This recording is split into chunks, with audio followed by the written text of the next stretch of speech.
Assalamualaikum warahmatullahi wabarakatuh. Halo teman-teman. Waalaikumsalam Waalaikumsalam. warahmatullahi wabarakatuh. Oke, hari ini tepatnya sih malam hari ini ya. Hari ini kita berkumpul untuk ngebahas atau berbincang-bincang terkait dengan wawasan kebangsaan. Jadi kita kan ada dikasih tugas nih dari Dia Suara untuk membuat podcast terkait dengan wawasan kebangsaan dan bela negara. Nah, di sini udah ada Pak Aris Iskandar, ada Pak Syarif Jauhari, sama Ibu Rizka Oktaviani Hadi. Nah, sebelum mulai perbincangan nih, aku mau nanya kabarnya gimana nih? Pak Aris, kabarnya gimana? Sehat? Masih aman? Alhamdulillah dan semangat untuk Laksar 2020. Mantap. Kalau Pak Alif, gimana Pak Alif? Semangat, semangat, semangat. Malam-malam gitu ya, semangat malam. Iya dong, kita harus tetap semangat. Semangat dong. Terus gimana nih, Semangat. Bu Rizka? Kabarnya gimana? Alhamdulillah, Bu. Baik juga. Baik ya, masih aman ya, terkontrol aman ya semuanya. Aman, guys. Alhamdulillah. Alhamdulillah. Oke deh. Nah, terus kita mulai bahas ya terkait dengan wawasan kebangsaan dan bela negara yang udah kita pelajari dan udah kita pahami. Mungkin bisa di-share kali ya Pak Bu Rizka terkait sama apa sih itu wawasan kebangsaan, apa yang dipahami sama Ibu Rizka. Mungkin bisa nih Bu Rizka disilakan untuk bisa mencurahkan, memaparkan. Baik, terima kasih Ibu Tari. Kalau menurut saya sendiri, wawasan kebangsaan itu adalah cara pandang kita sebagai warga negara Indonesia dalam kehidupan berbangsa dan bernegara, di mana tidak jauh dari 4 konsensus dasar yang ada, sebagaimana yang kita ketahui, yaitu ada Pancasila, ada Undang-Undang, ada Bhinneka Tunggal Ika, dan NKRI. Oke, kalau menurut Pak Alif gimana nih? Kalau menurut saya, penerapan tentang wawasan kebangsaan pada kehidupan kita sehari-hari itu ada 3 poin kalau menurut saya yang paling penting dan paling utama. Yang pertama itu menjadikan Pancasila sebagai pedoman atau landasan dalam kehidupan bermasyarakat, berbangsa, dan bernegara. Yang kedua, menumbuhkan sikap nasionalisme dan cinta tanah air. Dan itu kita bisa terapkan di kehidupan kita. Misalkan kita di jalan, terus kita lewat ada upacara bendera. Semaksimal mungkin atau seusaha kita harus berhenti untuk menghormati bendera tersebut, karena di dalam wawasan kebangsaan bendera itu adalah simbol negara kita. Dan yang ketiga itu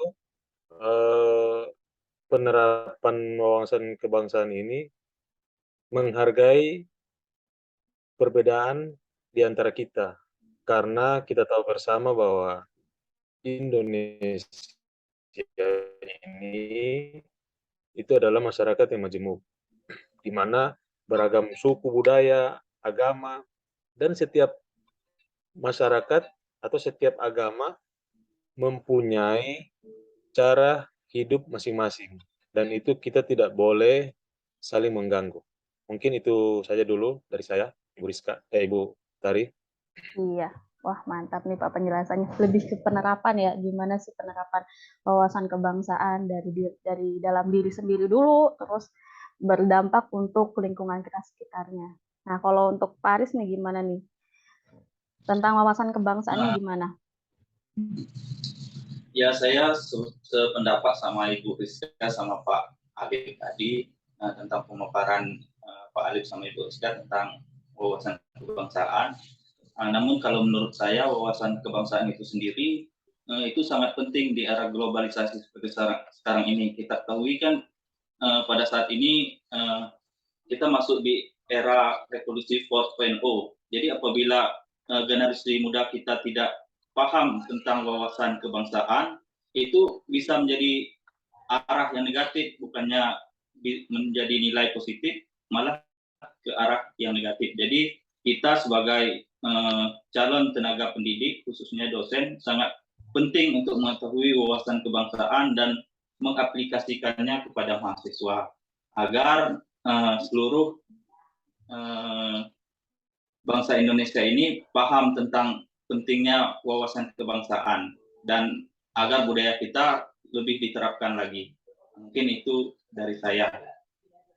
Oke, jadi kalau menurut Pak Aris nih, wawasan kebangsaan ini perlu banget harus tetap harus dinilai, diterapkan, karena kan di zaman sekarang ya, generasi yang sekarang, jangan sampai nilai-nilai wawasan kebangsaan ini lenyap hanya jadi sebuah sejarah yang hanya di buku paket yang bisanya mereka lihat.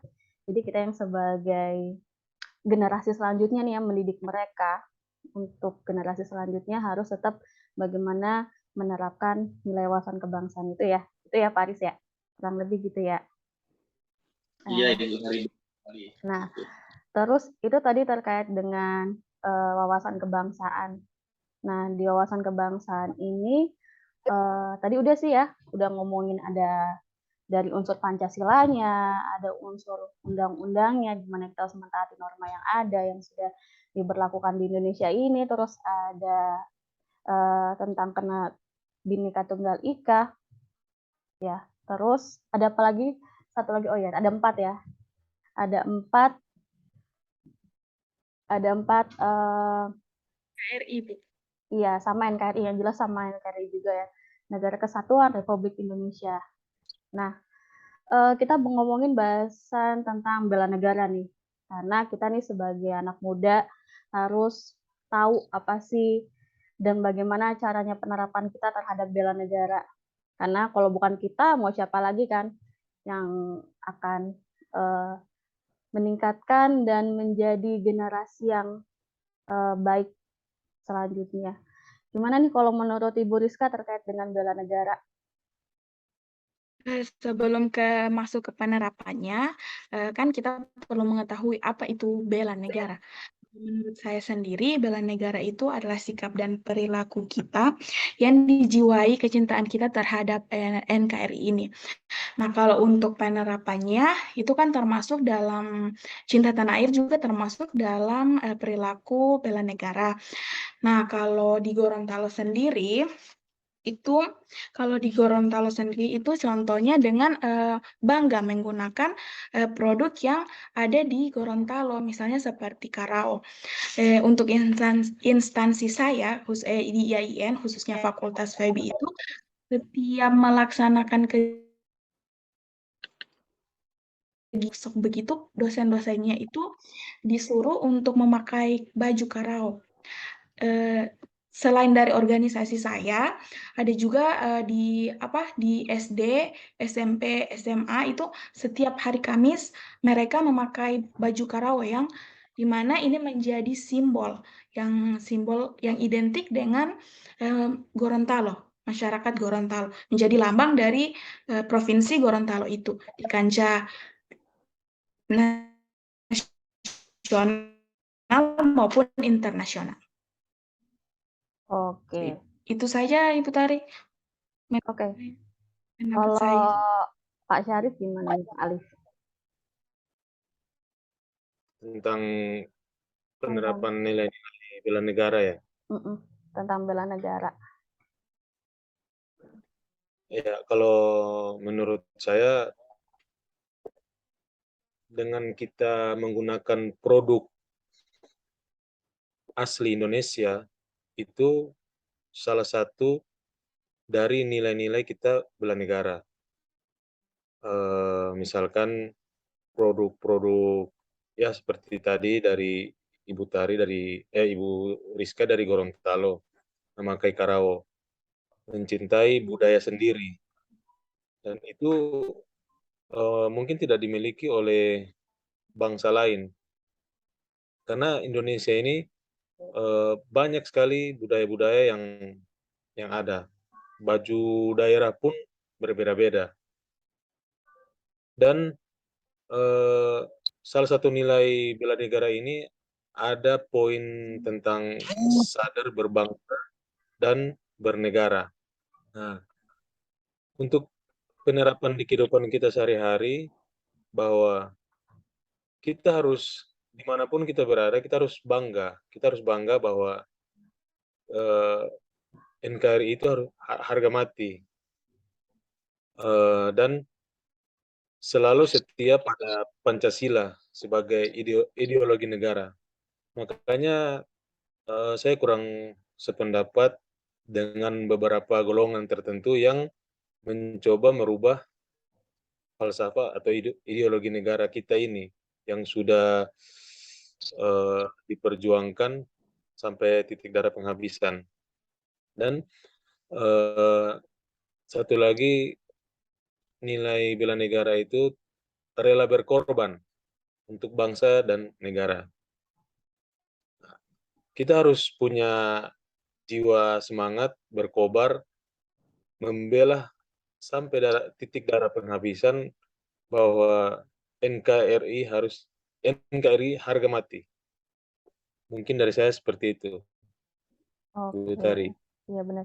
NKRI harga mati ya Pak ya. Benar-benar setuju banget Pak. Nah tadi kita udah bahas nih bela negara. Tadi Bu Rizka udah ngebahas bela negaranya tentang cinta tanah air. Terus Pak Alif udah singgung cinta tanah air juga. Terus ada rela berkorban untuk bangsa dan negara. Terus sadar berbangsa dan bernegara juga. Kalau Pak Aris gimana nih? Dari aspek ada cinta tanah air, sadar berbangsa dan bernegara, setia pada Pancasila sebagai ideologi negara, terus ada rela berkorban untuk bangsa dan negara, dan kemampuan awal bela negara. Nah, kalau menurut Pak Aris gimana? Iya, kalau menurut saya di zaman sekarang ini memang kita harus menerapkan poin-poin tersebut, khususnya tentang mencintai atau bela negara.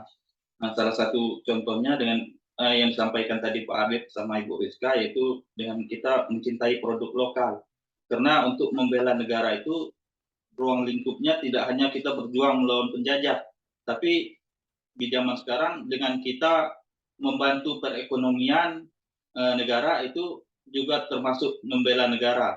Nah, dan seperti kita ketahui, kita mempunyai profesi yang berbeda-beda dengan latar belakang ilmu yang berbeda-beda juga. Menurut saya setiap orang punya versinya masing-masing untuk bela negara. Misalnya saya sebagai akademisi di bidang olahraga, mungkin bisa bela negara saya dengan membantu atlet-atlet nasional mengharumkan nama NKRI di kancah nasional dan internasional. Begitupun dengan rekan-rekan di bidang ilmu yang lain. Bisa bela negara sesuai dengan versi ilmu yang dimiliki. Apapun profesi kita harus melakukannya dengan sebaik mungkin untuk kemajuan bangsa kita itu sendiri. Mungkin menurut saya itu kurang lebih bela negara yang kami. Iya, setuju juga sih Pak. Soalnya kita kan bukan yang langsung terjun nih, ibarat kayak yang TNI, Polri, yang garda di depan gitu ya. Kita kan akademik ya. Saya khususnya juga sebagai akademik punya misi untuk bela negaranya, bagaimana mencetak generasi yang lebih baik, membuat guru-guru itu bisa memberikan generasi yang kedepannya bisa membuat Indonesia ini bisa jadi lebih baik lagi. Nah, ngomongin perbedaan nih, kita kan berbeda-beda nih. Saya kalau ngomongin ngomong Indonesia ini kan beragam-ragam ya, dari suku, terus bahasa, dan banyak lagi. Makanya kita disebut dengan Bhinneka Tunggal Ika. Nah, kalau di tempatnya masing-masing nih gimana sih terkait dengan wawasan kebangsaan dan bela negara?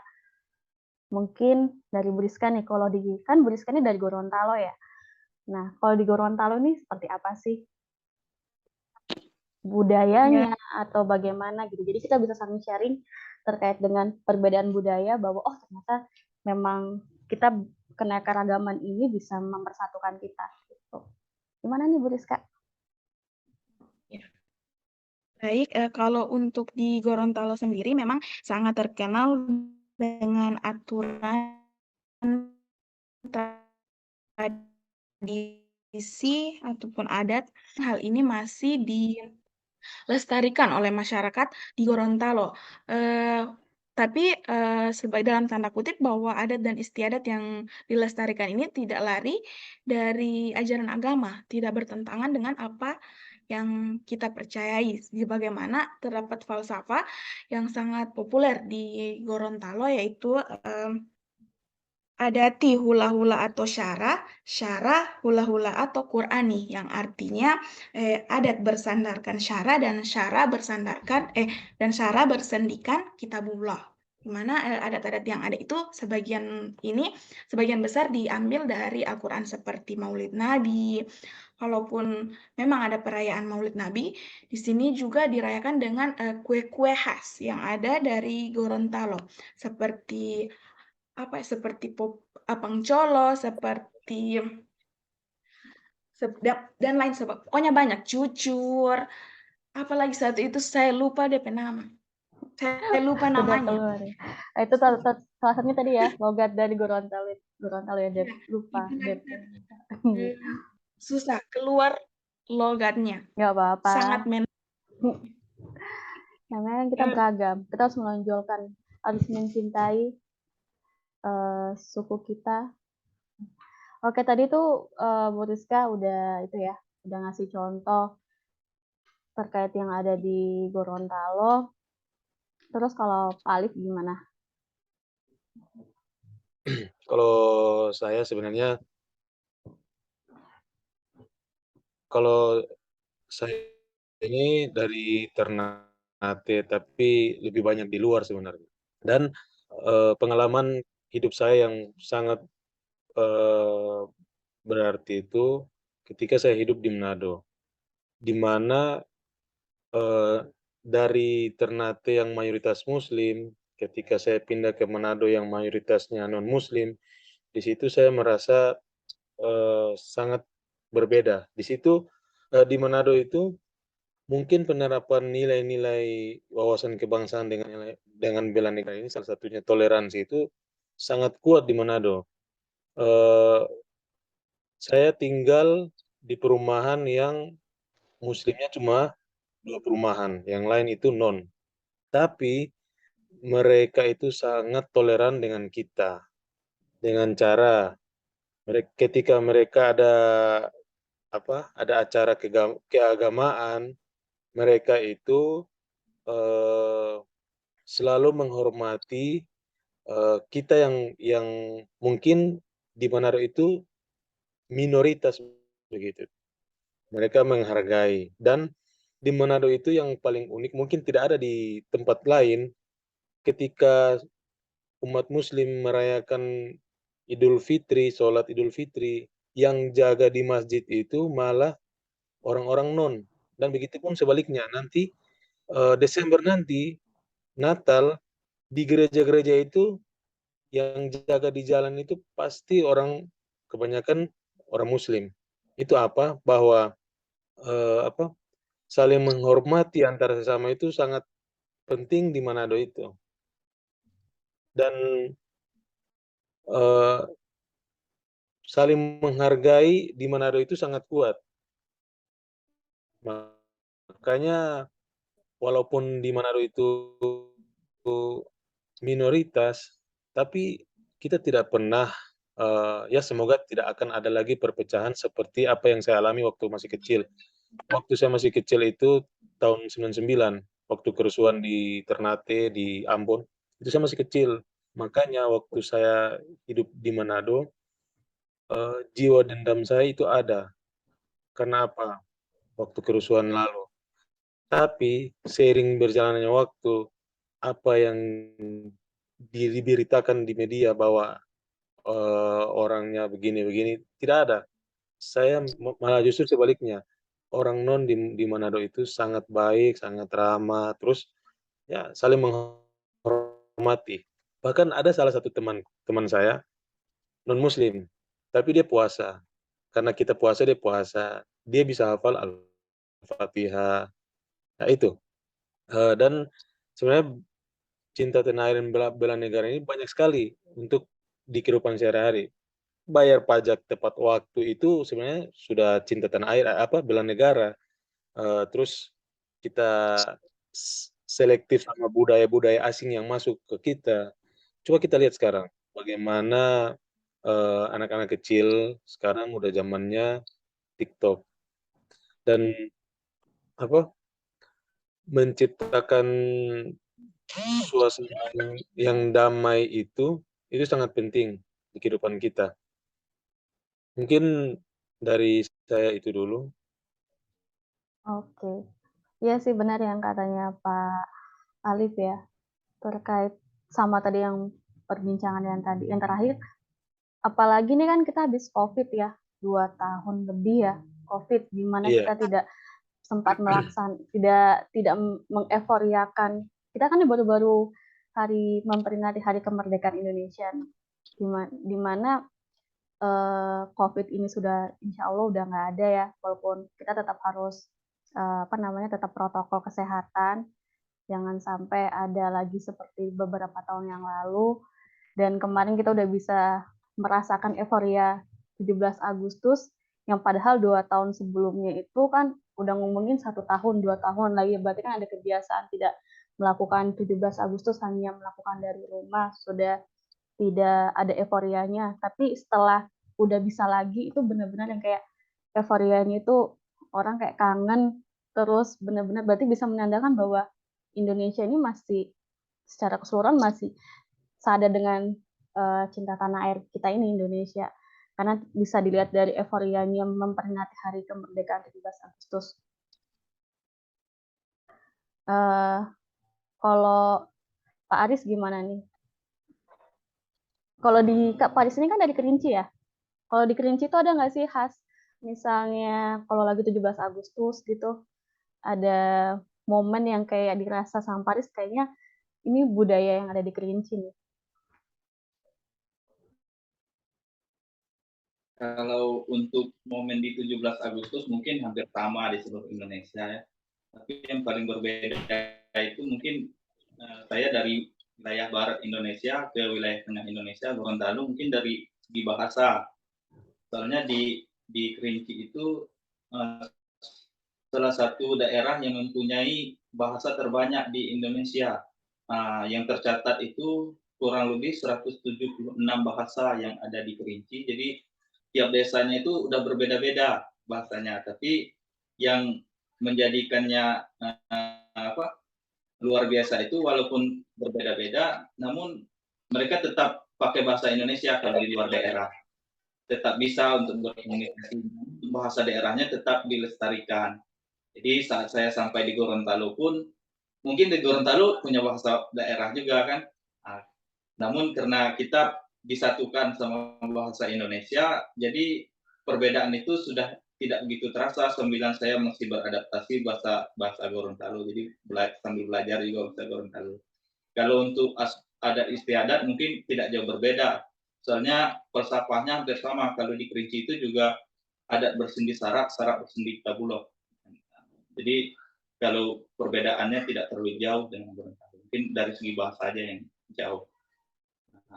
Mungkin itu saja kalau dari saya, itu ada di Kerinci.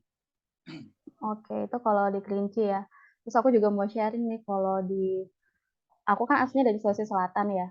Kalau di Sulawesi Selatan itu, aku sebenarnya kalau ngomongin tinggalnya itu lebih tinggalnya di Jawa, di Bekasi. Tapi takjub sama ada namanya, kan kalau di Sulawesi Selatan itu rumahnya rumah panggung, rumah adatnya. Nah, rumah panggung itu jadi bisa pindah. Nah, kalau pindah itu digotong sama warga sekitar, jadi rumahnya pindah. Jadi gotong royong untuk mindahin rumah satu ke tempat yang lain. Rumahnya itu digotong. Itu yang kayak, wah gitu ada ya gitu ya. Rumah digotong gitu. Kalau rumah panggung itu kan kalau mungkin di daerah Sulawesi ya banyak yang rumah panggung ya. Iya. Iya, Jadi Manado juga ada. Manado juga rumah panggung ya. dia. Kalau Nggak ada yang bisa dibawa. bawa sama ya. Berarti emang kayak daerah Sulawesi itu karena emang banyak rumah adatnya itu rumah panggung. Jadi salah satu keanekaragamannya itu bergotong royong untuk mengangkat rumah. Jadi kayak bersatu untuk mewujudkan tujuannya gitu. Nah, tadi kita udah ngomongin keanekaragaman dari tiap-tiap masing daerah nih ya. Terus ada nggak nih yang mau disampaikan dari teman-teman sekalian terkait dengan wawasan kebangsaan kita gitu sama bela negara? Mungkin bisa dari Pak Alif. Ya, Ada nggak yang mau disampaikan gitu sebelum ini kan kita udah berbincang-bincang ya. Kayaknya bagus nih ada statement nih dari teman-teman yang mau statement gitu. Pak Alif atau Ibu Rizka atau Faris. oh ya, oke. Kalau dari closing statement ya, Mm-mm. tapi nambah sedikit tentang apa nilai-nilai bela negara. Jadi ada salah satu tradisi di Ternate itu yang namanya kololikia atau keliling gunung. Itu memakai setiap tahun sekali. Itu memakai kapal kita keliling gunung. Di Ternate itu pulau kecil, mungkin sekitar 35 kilo lah kalau kita keliling gunung. Nah, di situ ada tradisi namanya kololikia, mengelilingi Gunung Ternate dengan kapal. Itu banyak kapal dan dihiasi bendera-bendera, tapi yang paling khas itu tetap bendera Indonesia yang paling di atas. Nah, itu budaya itu artinya apa? Kita melestarikan dan menjaga lingkungan. Itu salah satu bentuk dari cinta tanah air. Dan untuk closing statement saya tentang wawasan kebangsaan ini, wawasan kebangsaan ini dititik beratkan sebenarnya pada komitmen kita dan spirit persatuan sebenarnya dalam menjamin keberadaan dan kualitas kehidupan bangsa dan bernegara ini. Pokoknya kita menghendaki tentang pengetahuan yang cukup untuk tantangan hari ini dan masa depan seperti itu. Dan wawasan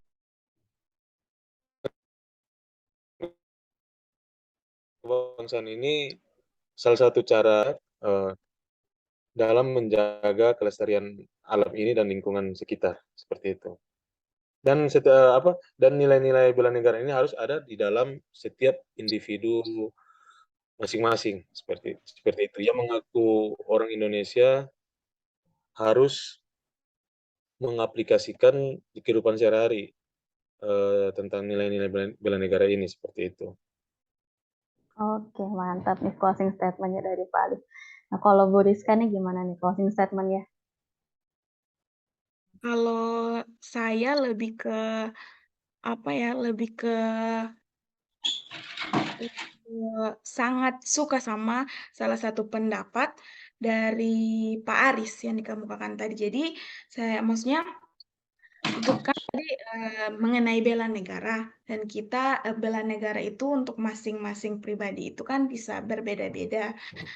Nah, untuk akademisi kita lebih ke mencetak generasi yang apa? Generasi yang bagus, generasi yang berguna bagi nusa dan bangsa yang dapat mengharumkan nama NKRI baik di kancah nasional maupun di internasional. Itu salah satu statement, maksudnya salah satu apa ya? Salah satu pendapat yang bisa saya ambil dari podcast pada hari ini yang membuat saya kagum. Begitu. Itu saja dari saya. Oke, alhamdulillah ya Bu Rizka podcast bisa ada manfaatnya gitu ya. Ya, Pak Aris gimana nih? nambah wawasan Benar-benar kebangsaan. banget Bu Rizka, iya. Pak Aris gimana Pak Aris? Ya, kalau menurut saya mungkin kita hidup di Indonesia ya kita harus bisa menyesuaikan dengan berbagai budaya. Kita mencintai budaya kita sambilan kita terus belajar budaya daerah lain. Mungkin ada falsafah dari daerah saya yang berbunyi gini, di mana bumi dipijak, di situ langit dijunjung. Jadi selama kita menerapkan itu, dimanapun kita hidup di Indonesia, kita pasti akan diterima dimanapun. Setuju. Mengaplikasikan itu, insya Allah kita akan baik-baik saja Indonesia. Itu. Terima kasih. Oke, makasih Pak Aris. Nah, kalau dari saya nih, ya mudah-mudahan semoga kita semuanya bisa, kita kan ini calon-calon ASN ya, semoga dengan wawasan kebangsaan yang kita dapat, yang kita punya, yang kita sudah terapkan, yang sudah kita terapkan di kehidupan sehari-hari kita bisa menjadi ASN yang melaksanakan kebijakan publik dengan baik, terus bisa menjadi pelayanan publik yang bisa memberikan pelayanan kepada masyarakat dengan baik, terus kita bisa menjadi perekat dan pemersatu bangsa di Indonesia ini. Oke. Sebenarnya kita masih pengen gitu ya berbincang-bincang lagi, tapi karena waktunya sudah menunjukkan pukul jam 9 malam lebih ya. Butari, maksudnya saya ada sekedar pesan, maksudnya dari podcast ini sebenarnya ada 2 hal yang pengen saya sampaikan begitu. Maksudnya boleh dong Pak, silakan. Pesan, karena kan berkaitan dengan pembahasan kita tentang wawasan kebangsaan dan nilai bela negara. Yang pertama itu, kan setiap daerah itu punya ciri khas batik yang macam-macam kan.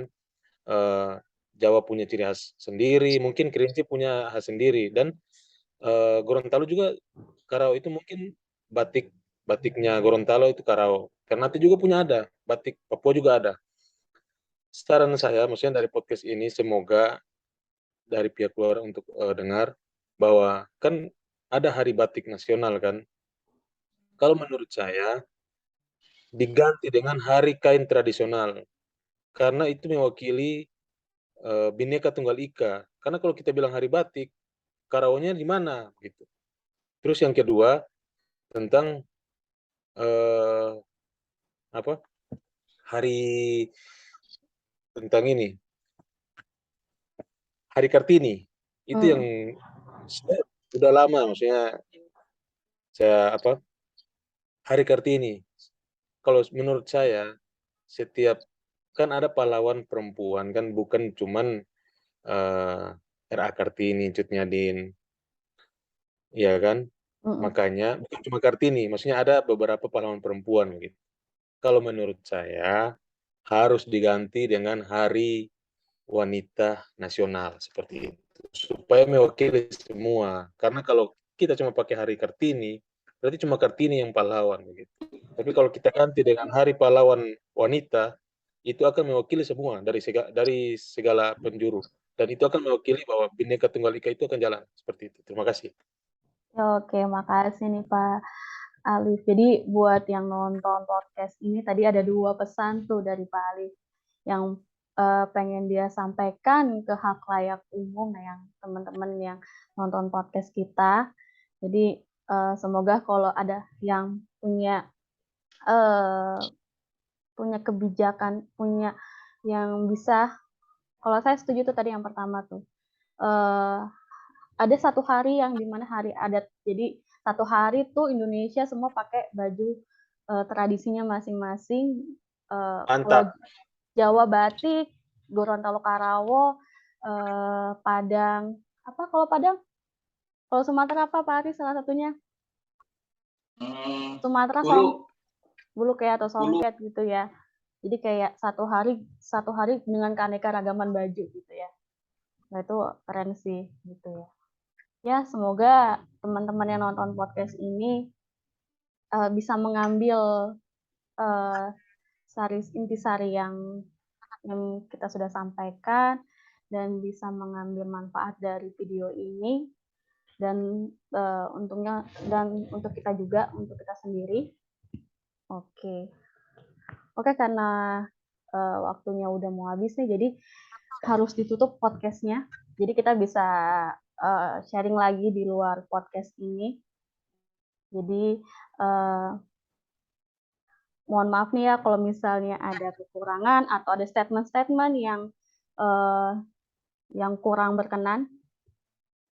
Saya Naura Lestari menutup podcast ini dengan Assalamualaikum warahmatullahi wabarakatuh. Selamat malam semuanya. Assalamualaikum warahmatullahi Waalaikumsalam warahmatullahi wabarakatuh.